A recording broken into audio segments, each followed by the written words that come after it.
Z-канал выложил видео удара российских дронов по автомобилям миссии ООН в Херсоне, но позже удалил пост. Об этой атаке ранее сообщали власти Херсона. Z-канал от Мариуполя до Карпат, связанный с подразделением, тут огромное название, какое подразделение, в общем, Днепр, входит в 18-ю общевойсковую армию группы войск Днепр, опубликовал пост с видео ударов российских дронов по автомобилям с символикой ООН. Там прям по кадрам видно, короче говоря, что прям целенаправленно попадает. Со следующим комментарием. О карантинный транспорт двойного назначения. ООН двойного назначения.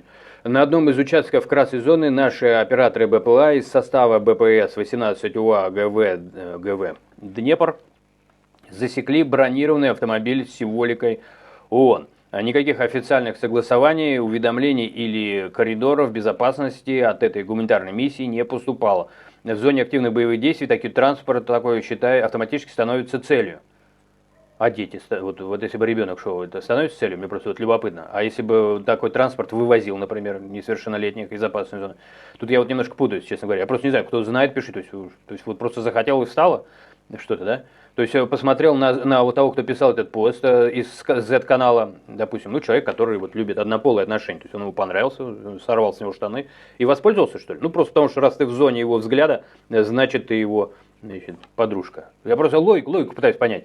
ВСУ уже не раз использовали кареты скорой помощи, не знаю, кто что куда использовал, ну вот он пишет так.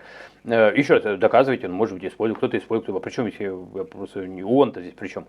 Есть, ну, в общем, странно это все. И потом это такие вещи, которые надо не взрывать, а выносить на повестку, на международную, вот сказать, смотрите, там, это будет скандал, будет разбираться, если используют ООН или кареты скорой помощи, такое бывает. В России это очень активно использовалось, причем в мирное время, катались чиновники, их ловили на этом, это был скандал серьезный. Еще раз, не то, чтобы таких фактов не было никогда на планете, но их доказывать надо, а не трещать языком. Но самое главное, что пост потом удалили с эмблемами гуманитарных организаций для перевоза боеприпасов, ротации, вывоза раненых. Конкретные числа, когда это было проведено, расследование какое-то. Где, ты там ехал, что ли, в колесе, или откуда ты можешь это знать? Еще раз, если знаешь, то приводи пример расследования какого-то, внутреннего, внешнего, я не знаю. Это стандартная военная хитрость противника. Я не знаю, что где какая хитрость. Почему он мне это говорит, что где-то, что там стандартное? Менее чем, то есть я ему поверить должен, причем Z-каналу, как я могу, он стоит в позе Z, там какой-то товарищ очень странный. Я военнослужащих стараюсь не трогать, почему? Потому что это такие люди из другого мира для меня. Вне зависимости даже где они, что они, да, то есть либо ты выполняешь приказ, либо ты понятие имеешь, что такое понятие честь и достоинство, либо нет, все там, да, ну и военные преступления, если ты трогаешь гражданских, либо не трогай такую машину, и все. Вот тут не срабатывает. Менее чем через 2 часа публикация была удалена. А что ж так удалил-то? Что? Это нельзя. Как же так? А как же честь? Как так удалил? То есть один раз не это самое, не ошибся, что ли, или что? Астра проверила это с помощью сервиса ТГС. Ну, если все это правда, это ужас какой-то, это позорище, дешевый кошмар. Но сохранился как минимум один пост этого сообщения. Его сделал Z-канал Сурок с Херсона. Вот, слез Сурок с какого-то, значит, места. С 5,3 тысяч подписчиков. Ну, вот так вот. Есть цитата. Первый удар приходится точно в корпус. После попадания колонна останавливается, а личный состав скрывается. Вторым ударом оператор добивает транспорт. Двойное назначение. Машина полностью уничтожена, говорится в тексте. При этом на видео нет кадра с личным составом, который скрывается. После удара, ну, то есть от себя.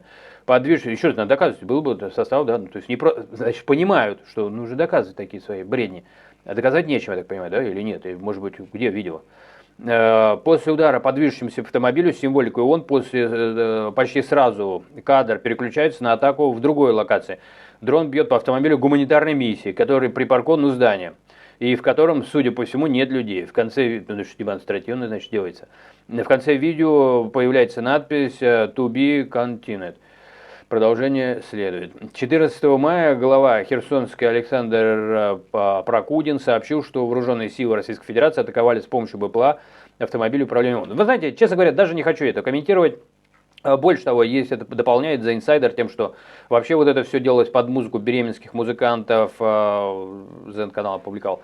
Я считаю, что такие вещи должны комментироваться со стороны ООН. Я думаю, что, может быть, уже есть такой комментарий, вот надо поискать или будет, ну, я имею в виду, когда это видео мое выйдет, может, уже будет, потому что хочется посмотреть на эту реакцию. Хочется посмотреть, и реакция совершенно обязательно должна быть.